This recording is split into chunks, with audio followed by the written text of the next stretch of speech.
I don't want to offer you any encouragement. I want to tell you to take this behind the barn and shoot it so that it leaves time for you to do something else. Ignore him. This product is a dog. Ignore him. What do you have to say to that? You are the first people who have ever said that. Every person I've showed this to, every person I've They're called, lying called, to you. They are. That's why you're in the right spot and he's an idiot. Mark, I hate so to much. agree with Kevin. Kevin, somebody spends some time, develops a product, takes the initiative, sells them, in this case, $20,000 worth. You sold it Why for can't more. you say just once, this is a dog? It doesn't matter if we give you encouragement or not. You're making it's good money. Still a dog. He's an idiot. Two deals that they're not POs yet for next year, but they're large.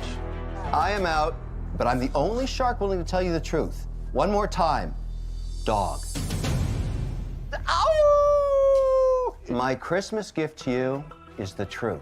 Ryan, you know Kevin, what? I've never quit anything in my life. I'm not a Good quitter. for you. And this is not something I'm willing to quit. Go crush it, Ryan. Keep on making I'm money. gonna keep doing it.